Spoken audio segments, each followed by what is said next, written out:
Welcome to Game Changers with Molly Fletcher, where we take you behind the scenes with peak performers to learn what makes them tick and discover how you can apply their lessons to your life. I'm your host, Molly Fletcher.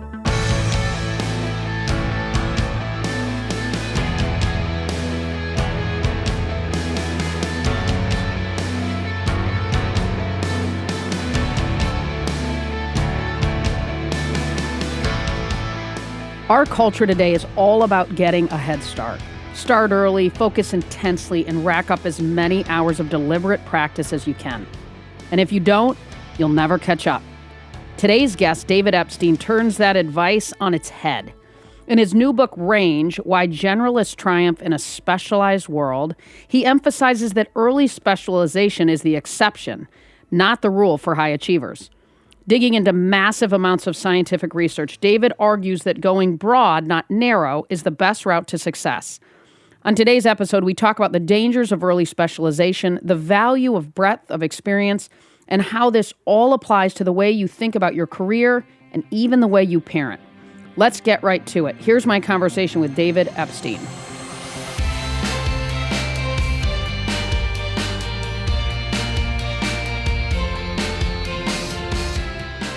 David Epstein, what a treat to have you on. Thanks so much for joining us. Thank you for having me. Absolutely. So you have a new book out, Range, Why Generalists Triumph in a Specialized World. Tell me the big takeaway on this book. Yeah, well, I think one of the major takeaways of Range and one of sort of the themes that runs throughout is that things that you can do to cause the fastest improvements in short-term performance, whether you're talking about developing athletes, kids learning math, or organizations setting up their culture and processes, that sometimes those things, again, that cause the quickest short-term improvement can undermine long-term development, which is really deeply counterintuitive to think that this sort of slower route to improving performance might be the best in the long run. But coming across that conclusion in so many areas is sort of what made me feel like there was a book to be written, because it was so counterintuitive to me.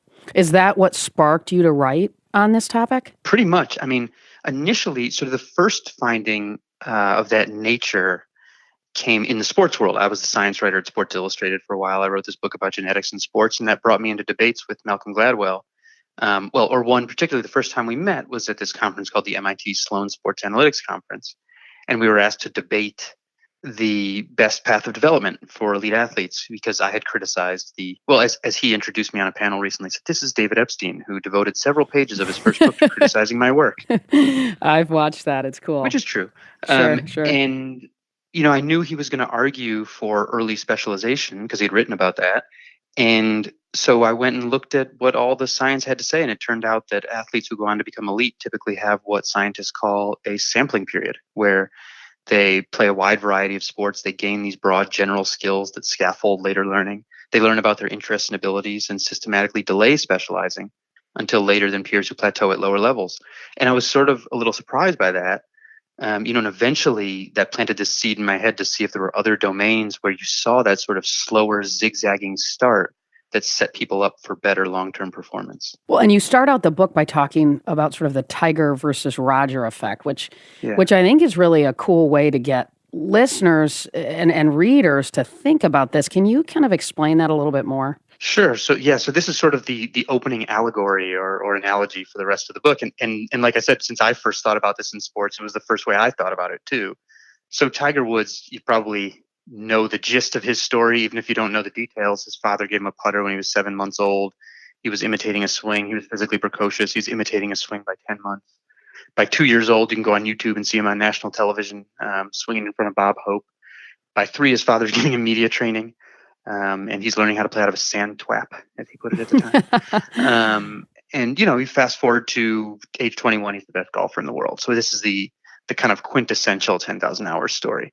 Roger Federer, on the other hand, at least as dominant as a professional, but we never hear about his development story, which is he played about a dozen different sports. His mother was a tennis coach, but refused to coach him because he wouldn't return balls normally. When his coaches wanted to bump him up to a higher level with older boys, he declined because he just wanted to hang out after practice and talk about WWE. And he ended up specializing years later than some of his peers. But that story is not really as dramatic or intuitive, even though it turns out to be the norm. So we never hear that story. So my question was sort of which one of these does research say is the norm? And it turns out it's very much the Roger path. And not only that, but golf turns out to be a pretty bad model of almost everything else that humans want to learn. So we've been extrapolating from the wrong sort of task, I would say. And so what does it look like, though, for a Roger when they get there, right? Whatever there is for them. What does that look like? Do they still embrace this generalist mindset? And when do you pivot to become more specialized? In sports, the period of focusing in and ramping up, more focused practice, it's usually in the mid-teen years. Although I think some of that is an artifact of the systems that are set up that force people to do that. It's hard to continue being brought beyond that, because if you look at some countries that have different systems. So for example, right after when I started writing about this, people who follow soccer were like, in Europe, we're sort of like, well, yeah, maybe that happens in your silly American sports, but not in soccer, not in football. And right on cue, right after Germany won the World Cup in 2014, a study came out that had tracked their soccer players of different levels, from people who didn't do that well to high-level amateur players to the people that had just won the World Cup, and found that the members of the World Cup winning team engaged in a wider variety of sports when they were young. They spent more time in unstructured as opposed to structured play, which seems to be important for creativity later. And it wasn't until age 22 that they started surpassing the amateur league players in the amount of structured formal practice they were doing, although they had passed them in unstructured practice sort of in their mid-teen years. So I think what's ideal is sort of up for debate, because in most cases people have to conform to the system at a certain point, and so we're not necessarily developing them in the optimal way anyway. So I don't think we know in a lot of cases, but for sure at a certain point everyone specializes to one degree or another. It's more of a question of, do you get there via the Roger path or the Tiger path? I'm sort of curious how this research connects back to your own career, because in learning more about you, you didn't really take a linear path to where you are now. Can you share a little bit about how your own career is maybe reflected a little bit in the points that you're making in range? Yeah, I mean, I've gotten like almost linearly less sort of directed toward ironclad long-term goals as I've gotten older. When I was 16, I was for sure going to go to the Air Force Academy and be a test pilot and astronaut. I mean, I even did all the physical tests and got the congressional recommendation, and of course didn't do any of those things. Instead, I went to college where, I thought I was going to study political science, ended up studying geology. So I studied geology and astronomy in college. And I started grad school in geological sciences. So I was living in a tent in the Arctic when I decided for sure to try to become a writer. And I sort of zigzagged my way through some writing jobs. I had to, because I had no background. By the time I arrived as a temp fact checker at Sports Illustrated, I had both this, and I am maybe 6 years older than people who I'm like doing menial tasks for. And they're hired and I'm a temp. But I have this background at that point in crime reporting, because it was one of the early jobs I could get, where I worked from midnight to the morning. And I had this science background that I thought was, when I left it, I thought, well, okay, that was a waste, but I'm going to, now I have a better idea of what I want to do. But it turned out taking my very ordinary science skills and bringing them to a sports magazine, suddenly I was totally extraordinary.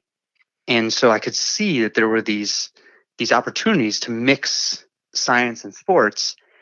And by doing that, I wouldn't be like the 20th person in line waiting to be the next NFL or NBA beat writer. I could go sort of create my own competitive ground, where if I could do something useful, I didn't have anyone to compete against. And so that's kind of what I did. So I embraced this sports science, and investigative writing, and went from the temp fact checker to the youngest senior writer at Sports Illustrated. Wow, awesome. In a few years. Sure. And it was very much because of this like weird background that suddenly became extraordinary when I brought it to a place where it was more novel. What advice, David, given your path, right, which was certainly not linear, as we said, what advice would you give people who are maybe navigating their own career moves now? I think there's sort of two things that I would say. One is, one of the major topics in range is what economists call match quality, which is the term they use to describe the degree of fit between an individual's interests and their abilities and the work that they do. And it turns out that we tend to undervalue the importance of this, that it's really important for people's performance and especially for their motivation. So, as one of the researchers told me, when you get fit, it looks like grit. And what he meant is that the research shows that if you match people better to their ability and interests, that they will display the characteristics of grit anyway. They'll work harder, they'll persist more, they'll be more resilient, right? So grit isn't necessarily something that just runs across every context. I think as anyone, I was a college athlete, and it's like some of the grittiest people I've ever seen on the track were like the biggest chickens I've ever seen in the classroom and vice versa. So Sure. I think it's demonstrably true that grit isn't just this universal trait. I think a real thing to keep in mind is that we should always be searching for match quality. And as a woman in range named Herminia Ibarra, who studies how people maximize their match quality, she gave this phrase that I love: we learn who we are in practice, not in theory. And what she means is that all this psychological research shows both that people think that we are able to just introspect and understand our abilities and interests, but the science actually shows we're not good at that. And we actually have to try things and then reflect on them in order to understand our interests and abilities. And so what she recommends is constantly having small experiments going where you're sort of dipping a toe into some other field or interest, or meeting people who aren't just in the center of your network so that you can have exposure to things you don't know about. And even while you have one job, sort of continually running these little experiments and in search of match quality. And that dovetails right into sort of the second thing I wanted to mention, which is the Dark Horse Project. So this is the other bit of research in the book that looks at how do people find fulfilling work. This was particularly about fulfillment. A lot of them turn out to be very, financially successful and so on, but the dependent variable was fulfillment. And the main shared trait of these people was, rather than a focus on ironclad long-term goals, they all practiced this form of short-term planning where they wouldn't look around and say, here's someone younger than me who has more than me. They'd say, here are the skills and interests I have today. Here are the things I need to learn. Here are the opportunities in front of me. I'm going to try this one, and maybe a year from now I'll change because I will have learned something about myself.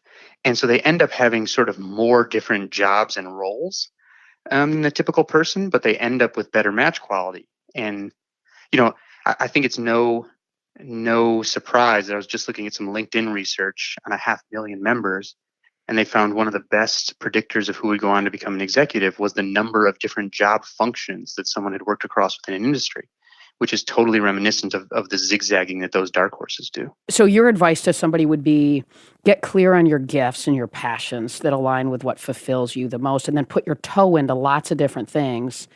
It may be simultaneously, but along the way, just to try different things and see what you seem to connect with the most and what you potentially execute as, the best with. Is that kind of what I'm hearing you say? Yeah, definitely. And I mean, I completely apply this to myself. Like when I was a national level middle distance runner, and when I got out of doing that, I decided to, take my training journal that I used to use for running to the work world, but it turned out not to work as well, because in running you have these incredibly concrete goals that are measured in black and white, and that kind of goal setting turned out not to be as useful for me in the wider world, especially where work changes quite a bit. And so your goals have to shift because the work world doesn't stay as steady.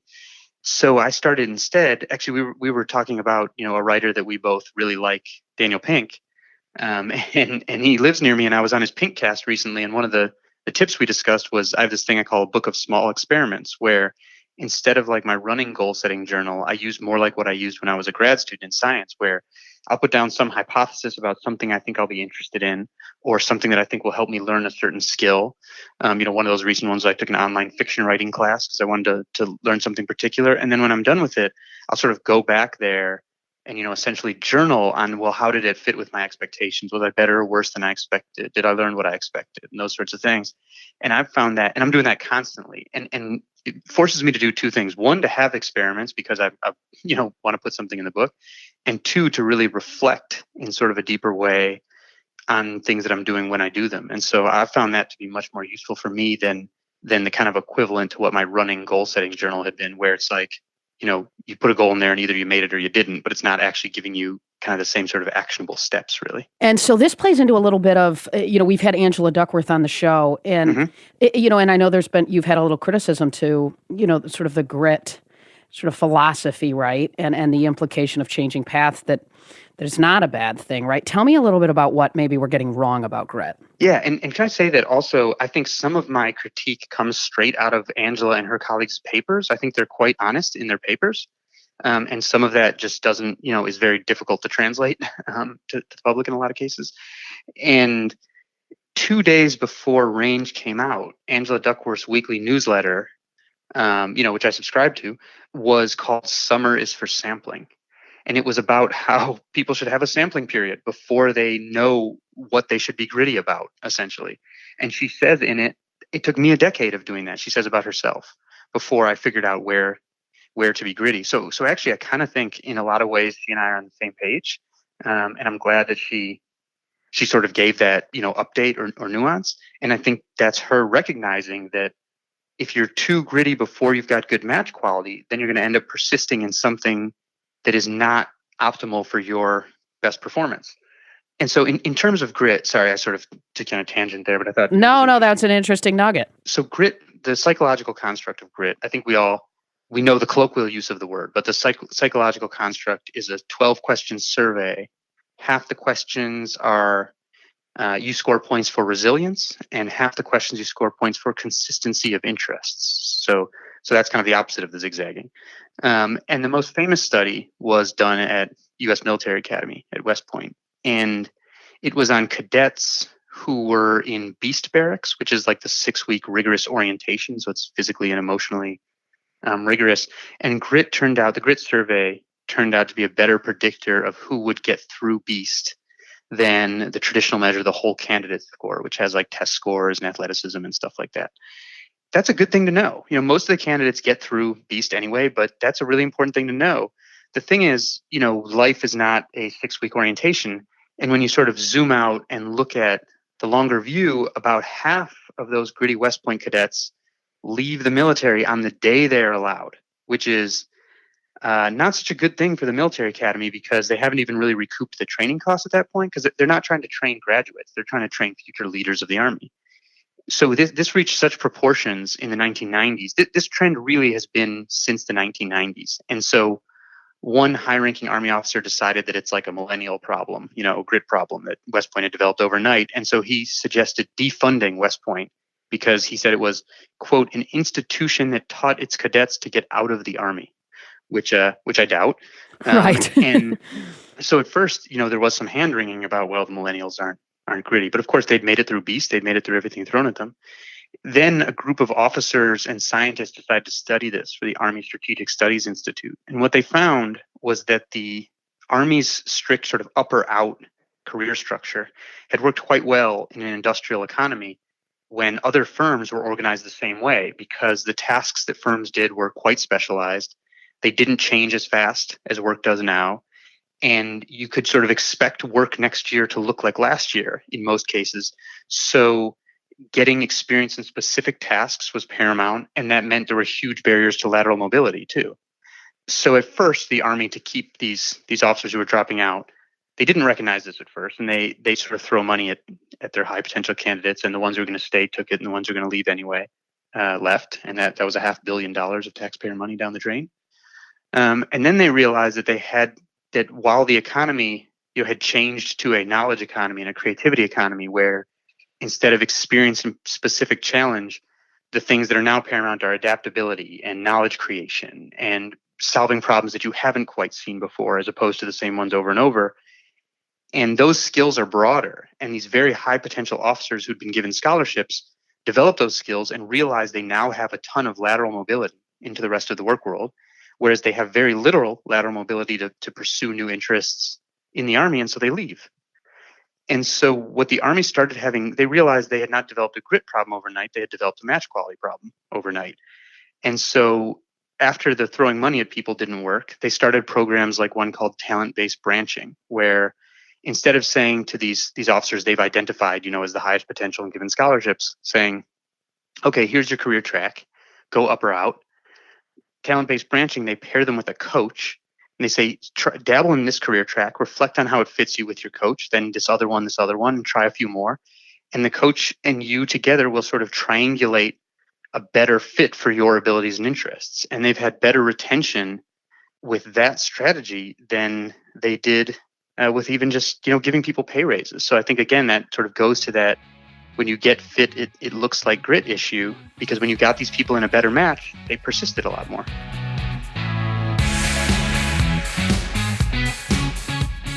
In just a minute, we'll get back to the episode. But first, here's a free resource I want to share with you. How many of you are leaving money on the table because of costly negotiation mistakes? Getting the best possible outcome in a negotiation can be a challenge. Most people leave money on the table because they don't know how to navigate the conversation. We get it, and we're here to help. Go to 5negotiationmistakes.com to download our free PDF, 5 Negotiation Mistakes Costing You Money. In this free resource, you will learn how to avoid common mistakes. You discover things like how to identify and adapt to different style negotiators, how to maximize your deal points, how to ask with confidence. Once you read this PDF, you'll no longer feel frustrated and overwhelmed when it's time to negotiate. So here's all you need to do next. Download 5 Negotiation Mistakes Costing You Money. Check it out, read it, review it, and start negotiating like a pro. All you have to do is go to 5negotiationmistakes.com for the free download. That's 5 like the number 5, negotiationmistakes.com. Now back to the conversation.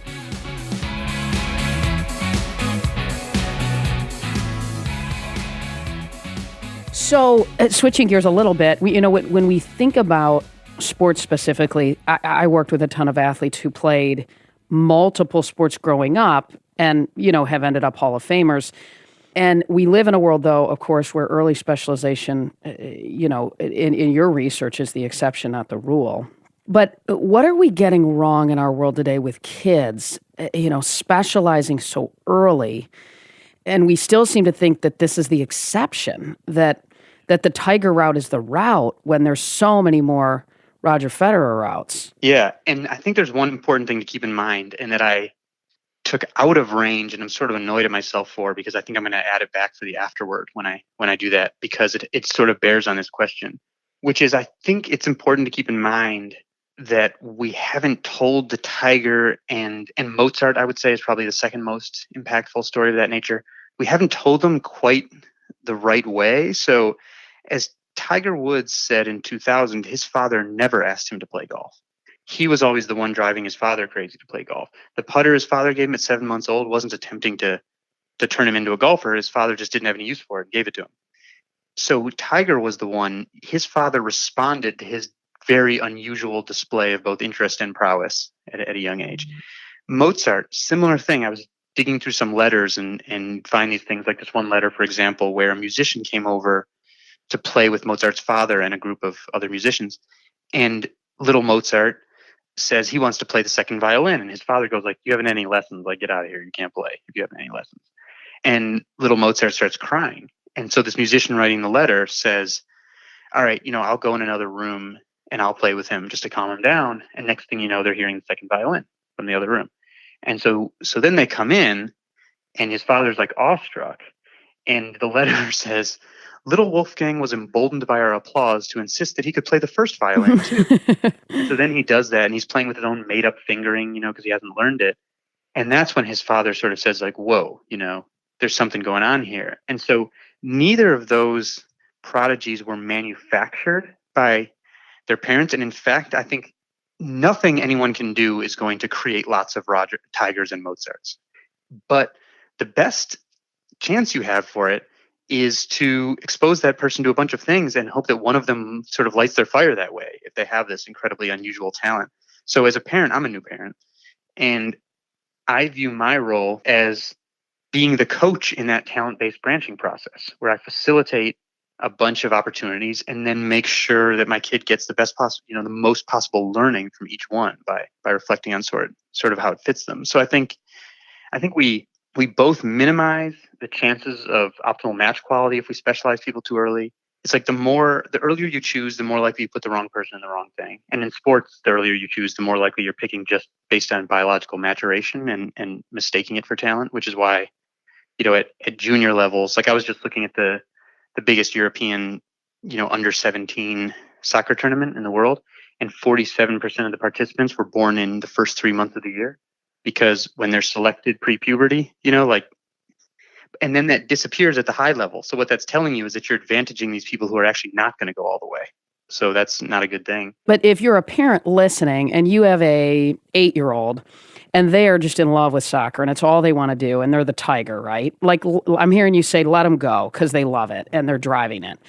But if you have an 8-year-old that isn't locking into something, continue to expose them to lots of things until maybe they're early teens and let them at that point potentially lock in. Yeah, I would even say if you have the tiger of soccer. So a couple things about that. Golf is a very unusual skill. People who study golf classify it as basically like an industrial skill, where you're trying to do the same known things over and over with as little deviation as possible. So this is what's called a kind learning environment. All the information is clear. Your feedback is unequivocal and immediate. People take turns, all these sorts of things. So specialization may well work in an atmosphere like that. Other sports are less like that. So sports like soccer, where you have to use what's called anticipatory skills, the game actually unfolds too fast for human reflexes. And so you have to be picking up on cues that essentially allow you to use the future, just to see the future. And that uses sort of some of the same types of processing as like language does. And for those sorts of skills, you actually want this big diversity early on. So even if you were grooming the tiger of soccer, what I would say is you'd want to take sort of the more Brazilian approach, like or all the places that are successful. So if you go to Brazil, you won't see kids playing formal soccer the way they are in a lot of the US. They're playing futsal, which is this game where the ball's small and it's heavy. It stays on the ground. They're playing on sand one day and cobblestones the next day and a volleyball court the next day. And it's always a different shape and different number of players and all these things. It's technically the same activity, but it's really a different game all the time. And I think that gets at this classic research finding that breadth of training predicts breadth of transfer. Transfer is a term psychologists use to mean your ability to take skills and knowledge from and apply them to problems you've never quite seen before. And in these more dynamic sports, that's what happens as the level gets higher and higher. You have to be able to do that.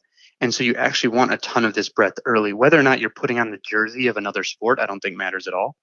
I think it's about the breadth of physical challenges you're facing. So I think the approach, even for the tiger of soccer, would still have more breadth than it would for the actual tiger in golf. I mean, I'm so grateful for your research because I spent almost 20 years as an agent where I had these kinds of conversations with guys like Tom Glavine and John Smoltz and, pick your guys. And they all say, without exception almost, play lots of different sports. Encourage your kids to play all kinds of different sports for 1,000 reasons. I mean, so much of what you're saying. And not to mention when you're 12 years old throwing sliders, to the tune of 100 a week, that's not good for your arm. Yeah. I mean, at the most basic level, right? That doesn't work. Totally. I mean, it's right. Like something like a third of all major league pitchers have had Tommy John now. Yeah. And when you have the first Tommy John, you probably get back. The second one, most people don't get back.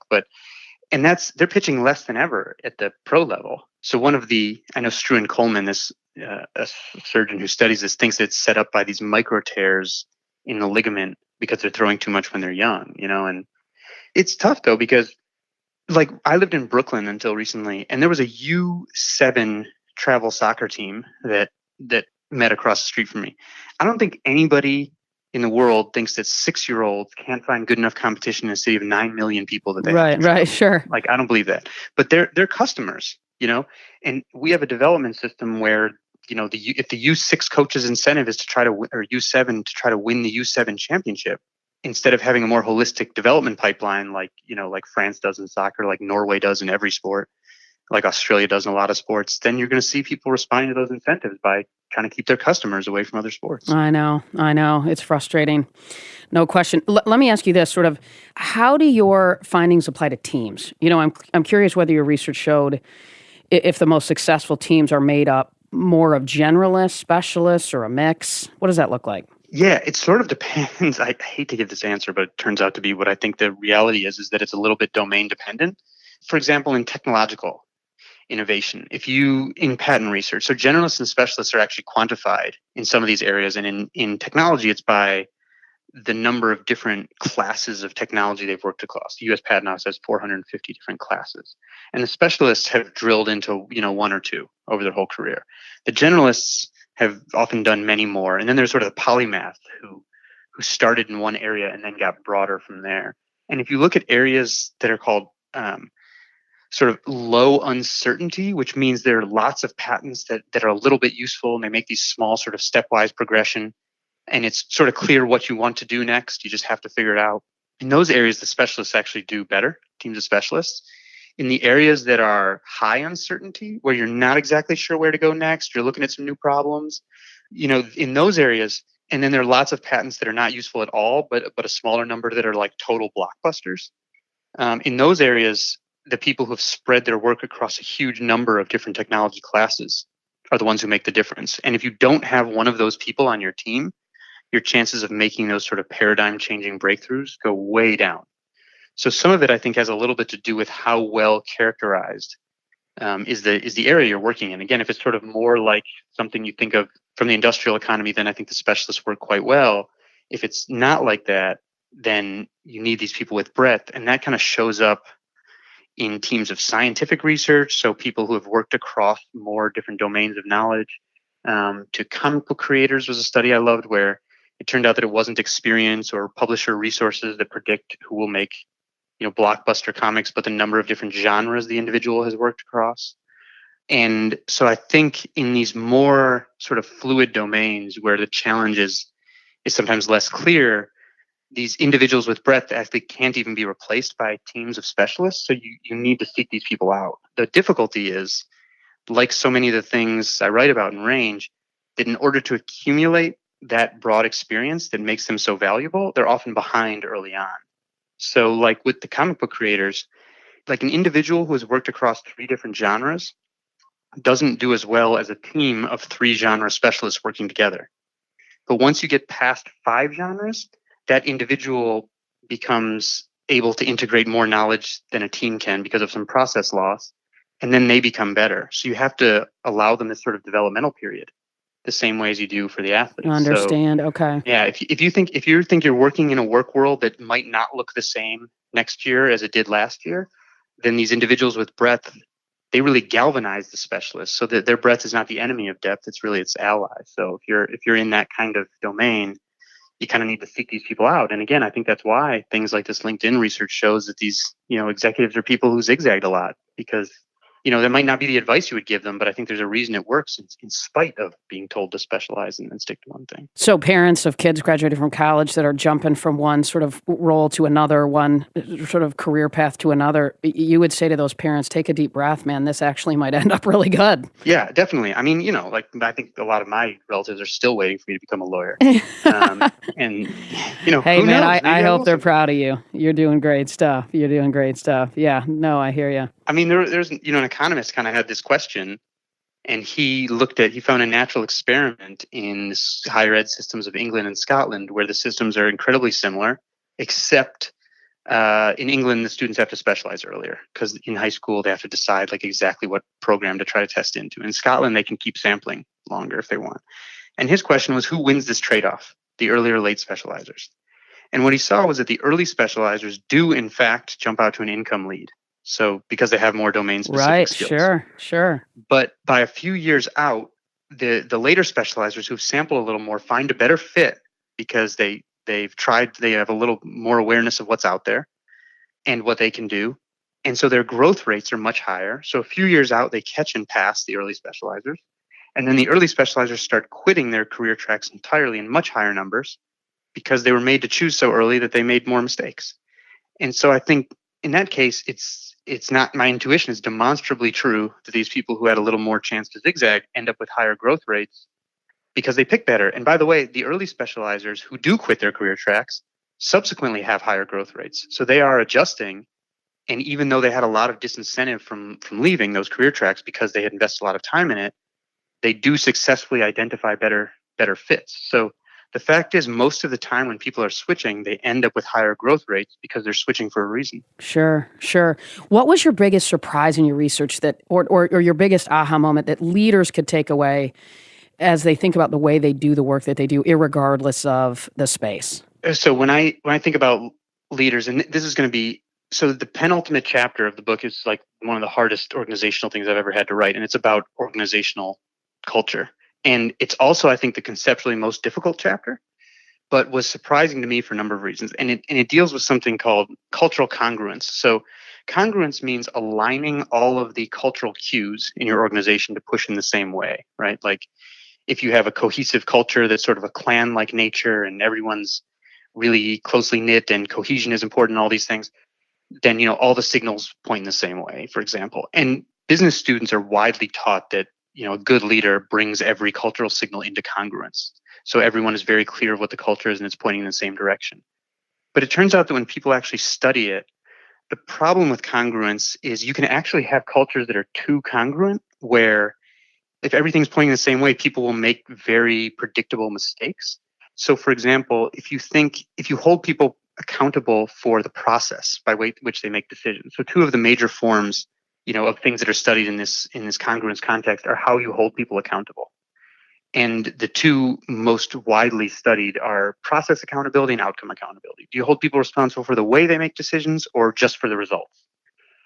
And if you hold people responsible strongly just for the process, then they end up making mistakes of conformity, where they'll stick to the process even when it's clear they could find better ways to do things. Interesting. And if you hold them just accountable for outcomes, they will make mistakes of deviation, where even when the process works, they'll deviate from it because they'll be seeing patterns elsewhere. The way to balance these things and to force people to learn is by mixing the signals in their culture. So the way that this was done in one study was with like HR managers who were trying to predict. They were using like fake data trying to predict how well certain job applicants would do, and then they could see immediately like if they did well or not. And those that were told they were going to be held accountable for their decision-making process initially would always stick to a traditional process, even when it clearly was horrible. And then they were given fake research that said, successful teams prize independence of thought and dissent and all these sorts of things. And then suddenly they would use the process more when it worked and deviate from it when it didn't. And they would learn as they progressively went. And conversely, HR managers who were held accountable for outcomes only at first would always deviate from the rules, but they were given fake research that said, well, successful teams prize cohesion and consensus and tradition. And then they started learning too, where they would deviate from the process when it made sense, but fall back to it when it did make sense. And so the key to forcing people to learn was mixing the cultural signals. And that did cause some of these people to feel more uncomfortable, but it also made them learn. And so this idea of mixing cultural signals, and then that could actually be a good thing. And in fact, an essential thing for leaders to set up so that people aren't always making mistakes of conformity or mistakes of deviance, because you want to balance this process and outcome accountability. That was totally counterintuitive to me. I was totally all my intuition was, of course, you should line up all the cultural signals in one direction. And these places where people have a little more trouble defining everything about the culture will be worse off. And I guess I just could not have been more wrong. So now I view one of the important aspects of a leader is trying to balance whether people feel accountable to outcome or process and have some of each, which may make those people feel a little uncomfortable, but it turns out it also makes them learn from experience. And at the end of the day, drives better outcomes. Absolutely. And that's what's important. So like one of the CEOs I talked to, he had been the highest civilian at NASA, and now he's the CEO of BWX Technologies. And what he would keep saying is, because he knew he was very oriented to this kind of research, and he kept saying, like, what I tell people is, we're not trying to optimize happiness, we're trying to optimize decision making, and this is how you do it.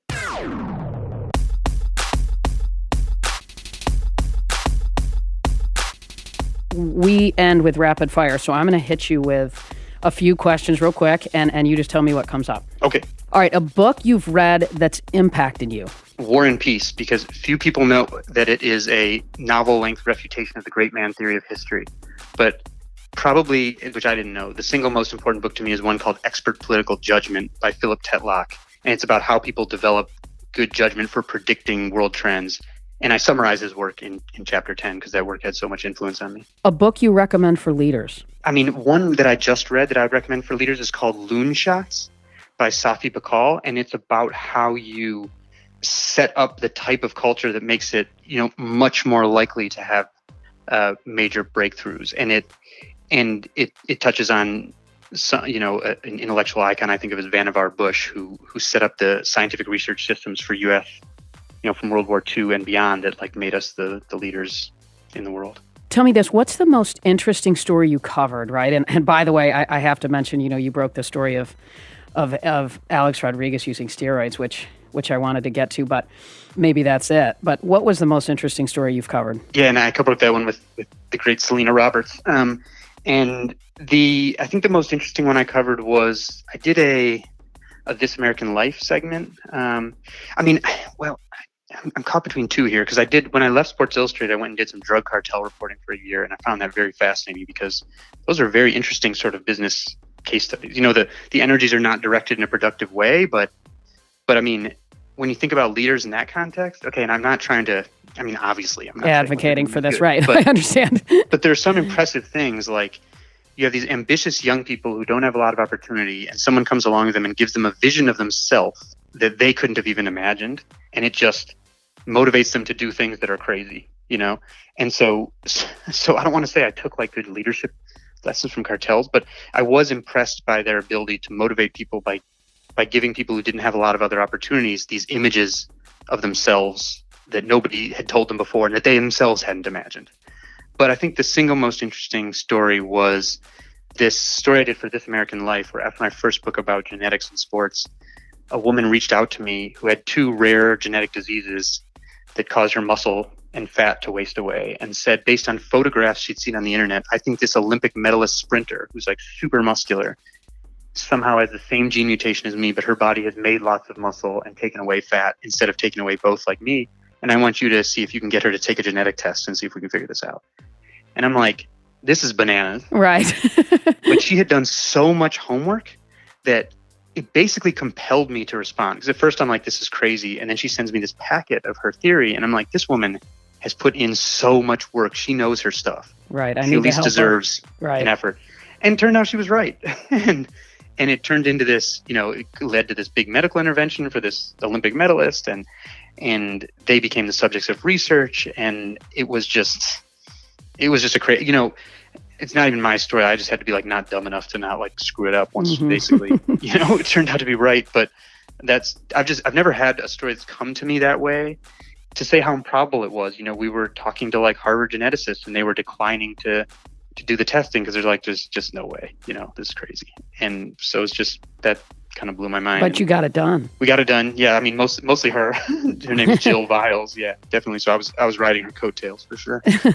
What is success to you, David? For me, I'd say like my regnant values are autonomy and competence. So I want to feel really competent in the things I'm doing, but I want a ton of autonomy to spend my time the way I want to spend it and take on the projects I want to take on. That's the most important thing to me, my autonomy in the way I spend my time and the projects I take on.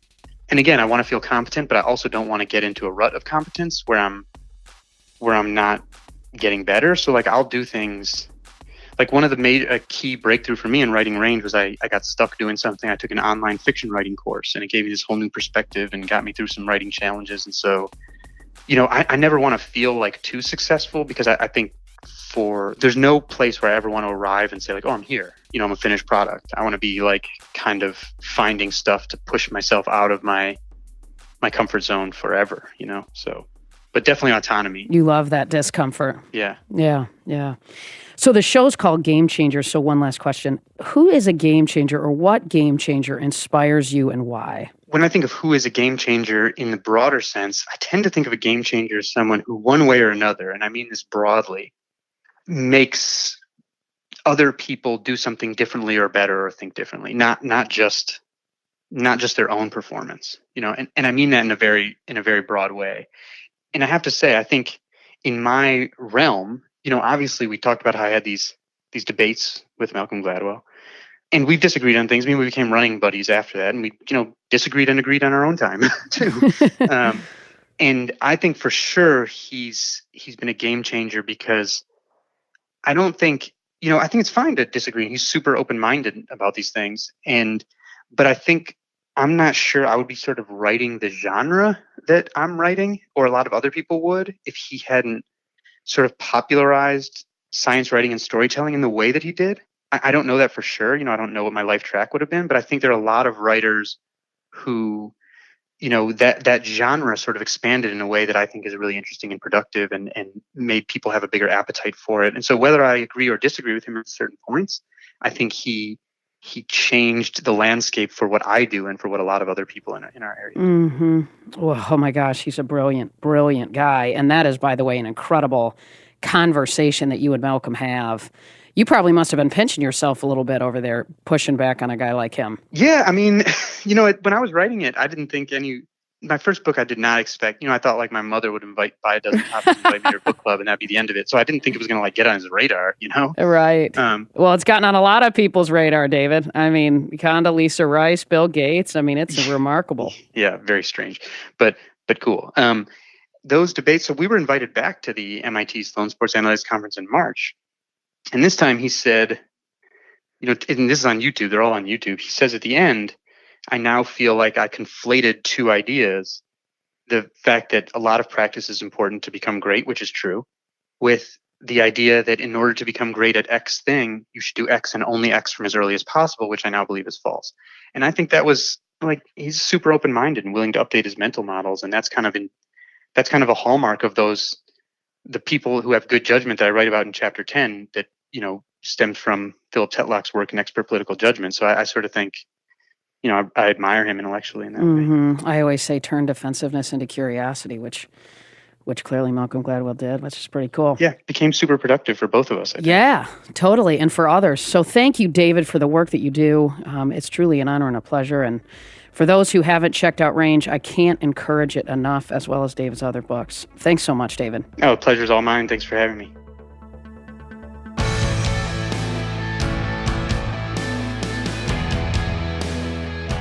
Thanks, as always, for listening to Game Changers with Molly Fletcher. Hope you enjoyed today's conversation. Don't miss the next episode with special guest John O'Leary as he shares his incredible story of resilience and overcoming adversity. If you like the show, be sure to subscribe on Apple Podcasts.